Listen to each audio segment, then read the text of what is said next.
Hello students, I am Anil Kumar Tiwari. Welcome to your my YouTube channel Anil Education. My dear students, आज हम लोग कक्षा 8 के विज्ञान में भारत में मौसम के आधार पर कितनी प्रकार की फसलें उगाई जाती हैं इसके बारे में विस्तार पूर्वक पढ़ेंगे। तो आइए शुरू करते हैं। भारत में मौसम के आधार पर 3 प्रकार के मुख्य फसलें हैं जिन्हें खरीफ फसल, रबी फसल तथा ग्रीष्म फसल कहते हैं। अब इनको तीनों फसलों को हम लोग विस्तार पूर्वक परिभाषा और उदाहरण के साथ देखेंगे। खरीफ फसल, खरीफ क्रॉप जिसको कहते हैं अंग्रेजी में, ऐसी फसल जिन्हें हम वर्षा ऋतु में उगाते हैं।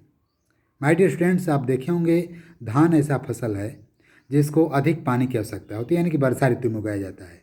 तो ऐसी फसलें जिन्हें हम वर्षा ऋतु में उगाते हैं उसे खरीफ फसल कहते हैं। इन्हें जून जुलाई में बोया जाता है तथा फसल की कटाई मतलब कटनी अक्टूबर से दिसंबर तक कर लिया जाता है। जैसे धान, मक्का मतलब मकई, ज्वार, बाजरा, कपास, ईख, सोयाबीन, मूंगफली इत्यादि अनेकों खरीफ फसल के उदाहरण हैं। दूसरा है रबी फसल, रबी क्रॉप। इसमें दलहन वर्ग की फसलें आती हैं जिसको कम पानी की आवश्यकता होती है। जो फसलें शीत ऋतु में उगाई जाती है उसे रबी फसल कहते हैं। इनकी बुआई अक्टूबर माह में तथा कटनी मार्च में होती है। रबी फसल के उदाहरण को देखा जाए तो गेहूँ, चना, तीसी, मटर, सरसों, आलू, अलसी इत्यादि हैं।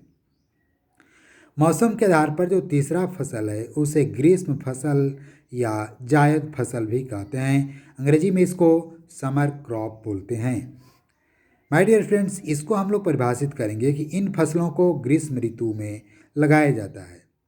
इनकी बुआई मार्च से जून माह के बीच गर्मी के मौसम में की जाती है, जहाँ पर सिंचाई की समुचित व्यवस्था हो।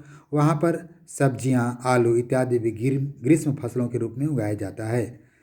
ग्रीष्म फसल को जायद फसल भी कहा जाता है। दलहनी फसल तथा सब्जियाँ ग्रीष्म फसल के अंतर्गत आती हैं। जहाँ पर अभी बताएं कि आपको जहाँ पर समुचित पर्याप्त पानी की भी व्यवस्था हो वहाँ पर आलू भी ग्रीष्म फसल में उगाया जा सकता है। लेकिन हम लोग आलू को रबी फसल में मुख्यतः ऊपर दिखाया गया है, तो आलू को जनरली पूछा जाएगा तो आप रबी फसल में दिखाएंगे, लेकिन ग्रीष्म फसल या जायद फसल में मूंग की दाल और अनेक प्रकार की जो सब्जियां हैं इसके अंतर्गत रखा गया है। माय डियर स्टूडेंट्स, मैं आशा करता हूं कि यह वीडियो आपको अच्छा लगा होगा। तो आपसे मेरा रिक्वेस्ट है, please like, share and subscribe this channel. Again we meet next video and new topic. Then thank you. That's all. Okay. Thank you for watching.